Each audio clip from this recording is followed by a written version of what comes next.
Brought to you by Sharda University. Where the software engineer meets the gifted content writer. The world comes together at Sharda University.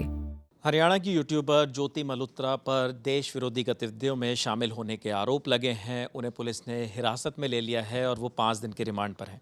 इस बीच कई और जानकारियां उन्हें लेकर सामने आ रही हैं, जिसमें पता चला है कि वो सिर्फ पाकिस्तान ही नहीं बल्कि चीन के दौरे पर भी गई थी। वहां से जुड़ी क्या जानकारियां सामने आई हैं, पुलिस ने जाँच के आधार पर कुछ तथ्य, कुछ बातें सामने रखी हैं। हालाँकि जाँच अभी भी जारी है। रक्षा जी, क्या बातें हैं जो पुलिस की तरफ से सामने आ रही? जी, जैसे कि हमने सुबह के वीडियो में बताया था कि 5 दिन की पुलिस रिमांड पर थी ज्योति और लगातार पूछताछ चल रही थी। तो हिसार के एसपी शशांक कुमार ने कुछ जानकारियाँ साझा करी हैं। तो वो जैसे युद्ध के बारे में जब बात करते हैं, जब ज्योति पे बात कर रहे हैं, तो वो उनका ये कहना है कि आजकल के युग में जो युद्ध होता है, आधुनिक युद्ध का जो तरीका होता है, वो सिर्फ बॉर्डर पर नहीं होता है।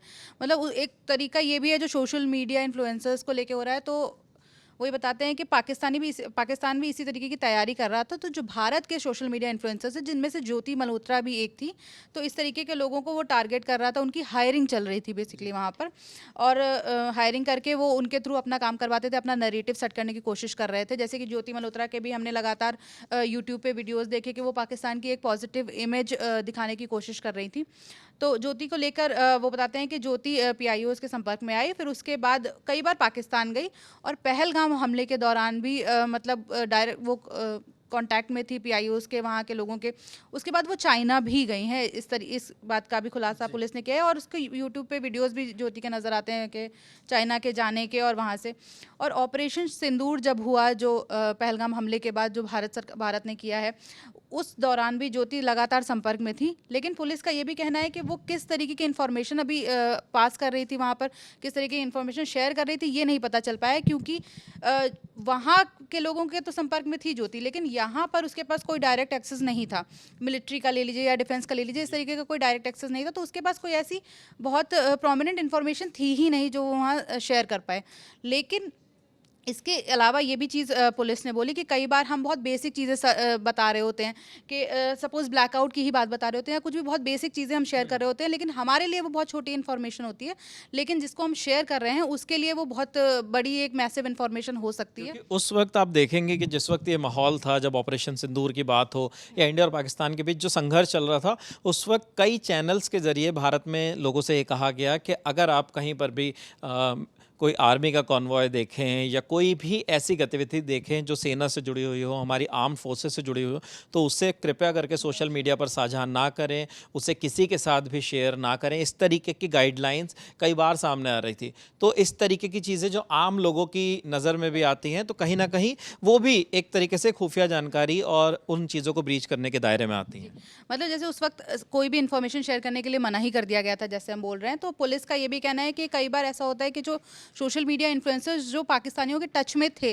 वो कुछ ऐसी इन्फॉर्मेशन शेयर कर रहे थे और लगातार कुछ व्यूज़ के लालच में, या फिर कुछ वीडियोस चल जा रहे हैं या कुछ पैसे मिल रहे होंगे, इस लालच में उन्हें पता भी नहीं शायद कि वो कितनी बड़ी इन्फॉर्मेशन वहाँ पे शेयर कर दे रहे हैं। ये सारी चीज़ें तो अभी जांच का विषय भी हैं, क्योंकि अब वो किस आधार पर उन्होंने सब किया, और अभी आरोप लग रहे हैं कि उन्होंने शायद कुछ जानकारियां वहाँ पे साझा की हैं, कुछ बिना पर, कुछ तथ्यों के आधार पर उन्हें गिरफ्तार भी किया गया है। तो वो सारी चीज़ें जाँच के बाद पता चल पाएंगी कि उन्होंने किस आधार पर ये सारी चीज़ें की। पुलिस का ये कहना है कि अभी जो ज्योति के पास से फ़ोन और लैपटॉप मिले हैं, उसकी जाँच नहीं हो पाई है, फॉरेंसिक जाँच नहीं हो पाई है।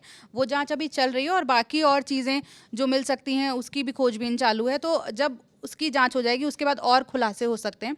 दूसरी चीज़ ये कि पुलिस का कहना है कि कुछ स्पॉन्सर्ड ट्रिप्स थी। जैसे जो पाकिस्तान ज्योति गई है, तो वो एक स्पॉन्सर्ड ट्रिप गई है, क्योंकि इतना उसकी जो नॉन इनकम है वो इतनी है ही नहीं कि वो इतना खर्चा कर पाए। जैसे लगातार हम उनके वीडियोस में देख सकते हैं कि वो पाकिस्तान के अलावा चीन, नेपाल, थाईलैंड लगातार ट्रैवल कर रही हैं, अब्रॉड के अलग अलग जगह पर ट्रैवल कर रही हैं।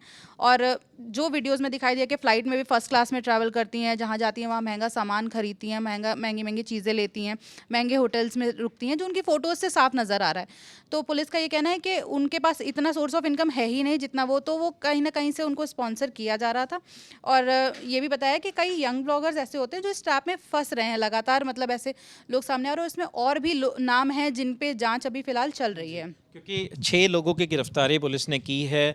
6 लोगों की जानकारी भी हमने आपके साथ साझा की, जिन जिन लोगों के नाम इस केस में जुड़े हुए सामने आए। हालांकि इसके अलावा एक नाम और है जिस पर लगातार कल रात से लोग सोशल मीडिया पर प्रतिक्रियाएं दे रहे हैं। वो नाम है नवांकुर चौधरी का, जो कि डॉक्टर यात्री के नाम से उनका एक यूट्यूब चैनल भी है, इंस्टाग्राम अकाउंट भी है, और लगातार वो भी पाकिस्तान आते जाते रहे। कई व्लॉग्स उन्होंने भी पाकिस्तान के बनाए। तो ये सब तमाम चीज़ें हैं जो अब तक सामने आ रही हैं। इस केस से जुड़े आगे जो भी नई जानकारी हमारे पास आ रही है, हम तुरंत आप तक पहुंचा रहे हैं। लगातार लल्लन टॉप की नज़र इस खबर पर बनी हुई है। देखते रहिए द लल्लन टॉप। शुक्रिया।